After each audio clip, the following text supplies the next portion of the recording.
Hola, el día de hoy les vamos a explicar varios conceptos importantes de análisis de datos dentro de la investigación de mercados. Todo esto sirve para que cuando trabajemos en una empresa podamos interpretar información y tomar mejores decisiones basadas en datos y no solo en suposiciones. Primero, les voy a explicar qué son los valores atípicos. Los valores atípicos son observaciones que se desvían significativamente de la tendencia general de un conjunto de datos. Estos datos extremos pueden surgir por múltiples razones y pueden tener un impacto considerable en cualquier análisis estadístico. Básicamente son datos que se salen de lo normal.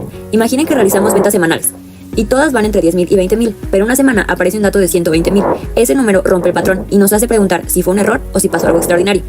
¿Y por qué son importantes en la mercadotecnia? Pues bueno, un valor atípico puede hacer que tomemos decisiones equivocadas si no lo detectamos. Existen criterios para determinar los valores atípicos. Tenemos el diagrama de caja y bigotes, la regla de las 3 sigma y el rango intercuartílico. A continuación les voy a explicar. El diagrama de caja y bigote es un gráfico que muestra cómo se distribuyen los datos de un conjunto numérico, permitiendo ver la mediana, la dispersión y los valores atípicos. Muestra la dispersión de los datos. La caja representa el recorrido intercuartílico y dentro de ella se marca la mediana, Q2. Los bigotes se extienden hacia los valores mínimo y máximo dentro de un rango, y los valores fuera de este rango se consideran atípicos y se señalan individualmente.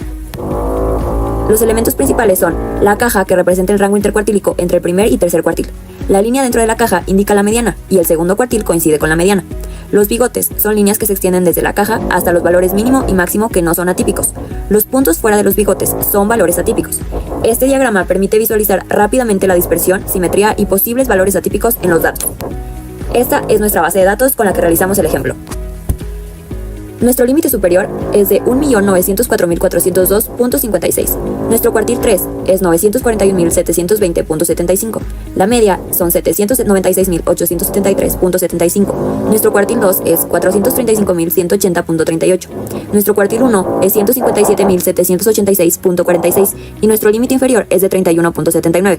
Como podemos observar, la mayoría de los costos totales se concentran entre aproximadamente 157.786.46 euros y 941.720.75 euros, con una media de 196.873.75 euros. Sin embargo, se observan muchos valores atípicos que representan costos mucho más altos que el límite superior. Esto indica que existen algunos proyectos o registros con costos extremadamente elevados que afectan la distribución general de los datos. La regla de las 3 sigma. Para un conjunto de datos que siguen una distribución normal, el 68.26 de los datos aproximadamente se encuentran a una desviación estándar de la media. El 95.45 se encuentran a 2 desviaciones estándar y aproximadamente el 99.73 se encuentran a 3 desviaciones estándar. Todo lo que esté a más de 3 desviaciones estándar es una medición atípica. Para nuestro ejemplo, utilizamos la misma base de datos pasada y los resultados fueron la media de 796.873.75, nuestra desviación estándar de 954.532.85, nuestro límite superior de 3.660.472 y nuestro límite inferior de menos 2.066.724.79. Nuestros valores atípicos fueron los siguientes: 3.887.328.80, 4.318.828.76, 3.704.117.76, 4.336.417.66, 3.902.223.10, 3.944.549.44. La mayoría de los costos están dentro del rango normal, pero existen varios valores atípicos que superan los 3.8 millones de euros. Estos representan campañas o proyectos con gastos inusualmente altos, lo que sugiere revisar si esas inversiones fueron realmente efectivas o generaron un retorno acorde. Bien, ahora les voy a explicar los tipos de sesgo en los datos. Existe la simétrica hacia la izquierda. La cola del gráfico se alarga hacia la izquierda. Esto pasa cuando hay pocos valores muy bajos que jalan el promedio hacia abajo. La simétrica.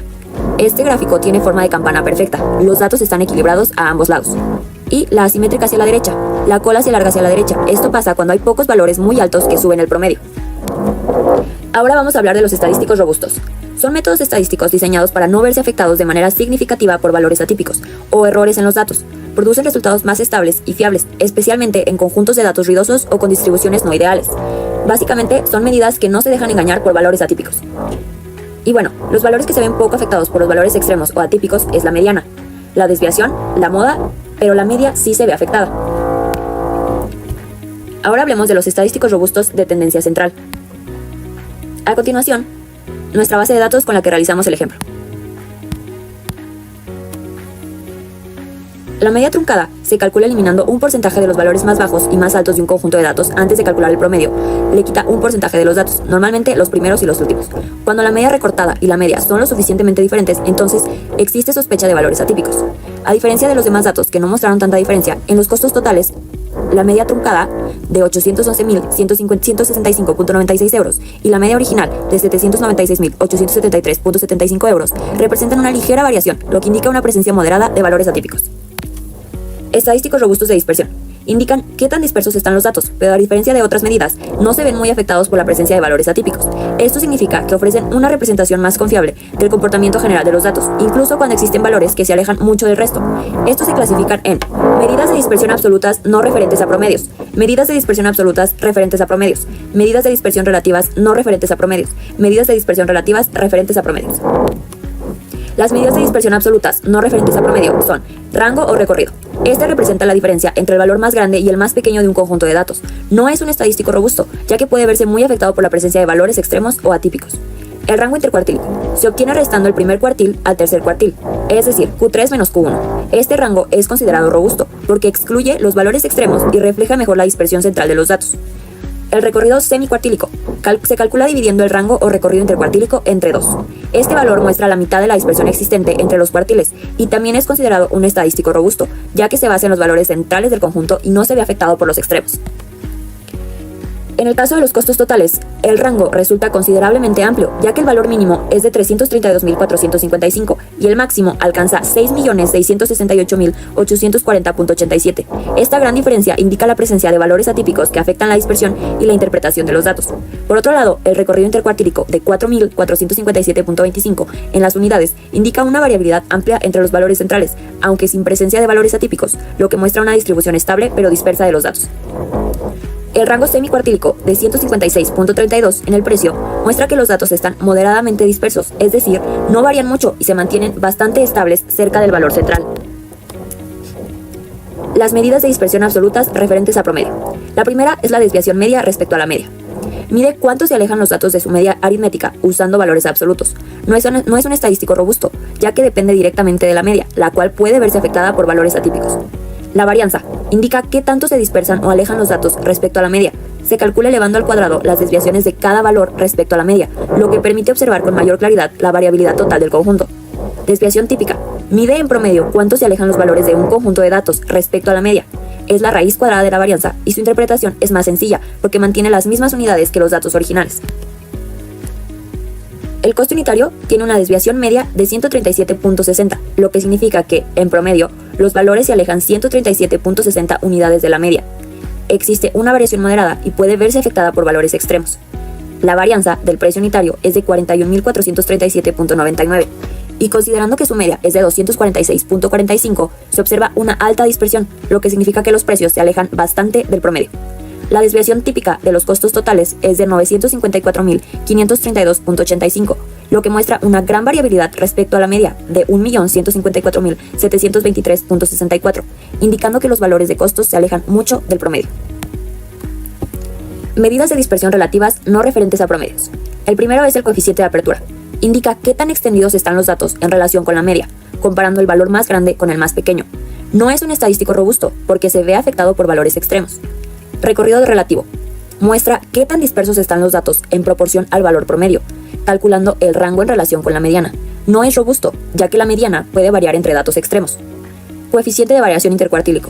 Se aplica cuando existen valores atípicos o distribuciones sesgadas, ya que el rango intercuartílico no se ve afectado por ellos, es decir, es robusto y se obtiene dividiendo el rango intercuartílico entre la suma de Q1 y Q3.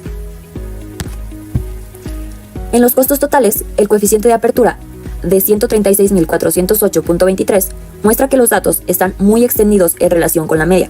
Esto sugiere que existen valores muy altos y muy bajos, por lo que el resultado se ve afectado por valores extremos. El recorrido relativo de 5.32 en el coste unitario indica que los datos del coste unitario están bastante dispersos respecto a la mediana. Esto significa que los precios unitarios varían de forma notable y al no ser una medida robusta, puede verse influida por valores atípicos. El coeficiente de variación intercuartílico de 0.59 en el precio unitario refleja una dispersión moderada, pero al ser una medida robusta no se ve afectada por posibles valores atípicos. Esto indica que la mayoría de los precios unitarios se concentran dentro de un rango estable. Medidas de dispersión relativas referentes a promedios. El primero es el índice de dispersión respecto a la mediana. Es una medida robusta de dispersión que muestra cuánto se alejan en promedio los datos con respecto a la mediana. Se utiliza cuando existen valores extremos, ya que la mediana no se ve afectada por ellos. El coeficiente de variación de Pearson. Permite comparar la variabilidad entre diferentes conjuntos de datos, incluso si usan unidades o escalas distintas. Se obtiene dividiendo la desviación estándar entre la media y expresándose generalmente en porcentaje. En el importe de venta, el índice de dispersión respecto a la mediana es de 843.361.78, muestra que el importe de venta se aleja considerablemente de la mediana, aunque al ser una medida robusta no se ve afectada por valores extremos. Esto indica que existe variabilidad entre los costos, pero dentro de un rango relativamente estable. El coeficiente de variación de Pearson es de 119.78 en los costos totales, indicando una alta variabilidad relativa en comparación con la media. Esto significa que los valores de costos totales promedio son muy dispersos y poco consistentes, mostrando grandes diferencias entre los registros. Ahora hablemos de los estadísticos robustos de asimetría y kurtosis. Estos describen la forma y el grado de asimetría o concentración de una distribución de datos, mostrando qué tan alejados están de la simetría o la normalidad. Son poco sensibles a valores atípicos o extremos, excepto los coeficientes de Fisher y Pearson, que sí pueden verse afectados. Estos se clasifican en coeficiente de asimetría de Fisher, coeficiente de asimetría de Pearson, coeficiente absoluto de asimetría, coeficiente de asimetría de Bowlby y coeficiente de kurtosis. Coeficiente de asimetría de Fisher. Mide el grado y la dirección de la simetría de una distribución en relación con su media. Indica si los datos se concentran más hacia la derecha o hacia la izquierda, aunque no es un estadístico robusto, ya que puede verse afectado por los valores extremos. Si el coeficiente es igual a 0, la distribución es simétrica, es decir, los datos están equilibrados a ambos lados de la media. No hay valores muy altos ni muy bajos que jalen la gráfica. Si el coeficiente es mayor que 0, la distribución es asimétrica, positiva o a la derecha. Significa que existen pocos valores muy altos que jalan la media hacia arriba. La cola de la distribución se extiende hacia la derecha. Si el coeficiente es menor que 0, entonces tenemos una simetría negativa o hacia la izquierda. Significa que existen pocos valores muy bajos que jalan la media hacia abajo. La cola de la distribución se alarga hacia la izquierda. Coeficiente de kurtosis. Evalúa el grado de concentración o dispersión de los datos alrededor de la media, mostrando si la distribución es más apuntada o más plana que una normal. No es un estadístico robusto, ya que los valores atípicos pueden influir significativamente en su resultado. Cuando el coeficiente de kurtosis es igual a 0, se le llama mesocúrtica. En este caso, el apuntamiento de la distribución es igual a la normal. La forma de la distribución es estándar, no es ni muy picuda ni muy plana. Los datos están distribuidos de forma equilibrada alrededor de la media. Cuando el coeficiente de kurtosis es mayor que 0, a esto se le llama leptocúrtica. En este caso, el apuntamiento es mayor que el de la normal. La distribución es más picuda. La mayoría de los datos están muy concentrados cerca de la media. Las colas son más largas, lo que significa que hay más valores extremos de lo normal. Cuando el coeficiente de kurtosis es mayor que 0, a esto se le llama platicúrtica. En este caso, el apuntamiento es menor que el de la normal. Es decir, la distribución es más plana que la normal. Los datos están más dispersos y no se concentran en un punto central. Hay pocos o casi ningún valor extremo. Las columnas unidades, precio unitario y coste unitario tienen valores negativos o cercanos a 0, lo que indica distribuciones platicúrticas, es decir, más planas y con menor concentración en el centro. En cambio, las columnas de importe de venta total y costos totales presentan valores positivos, lo que refleja distribuciones leptocúrticas, con mayor concentración de datos alrededor de la media, y colas más largas, lo que sugiere la posible presencia de valores extremos. Ahora hablemos de la imputación de información faltante. ¿Qué hacemos cuando nos faltan datos? Bueno, esto consiste en estimar el valor del dato o datos faltantes utilizando la información de los valores válidos existentes. Esto nos ayuda a mantener el tamaño de la muestra y así continuar el análisis. Existen muchas formas comunes. Una de ellas es el método de imputación de sustitución por la media. También el método de imputación de sustitución de mediana, el método de imputación por interpolación y el método de imputación por valor constante. Por ejemplo, si falta la venta de un mes, podemos usar el promedio de los otros meses para que no afecte el análisis. Imputación de información faltante. Método de imputación de sustitución por la media. Supongamos que a nuestra columna de importe de venta total le hacen falta datos, los cuales no pueden quedarse en blanco. Para que estos datos no sean muy alterados, sacaremos el promedio de los datos que sí tenemos, y el resultado se lo agregaremos a los espacios faltantes de información. De esta manera, se mantiene la coherencia del conjunto de datos, evitando distorsiones grandes en los resultados estadísticos.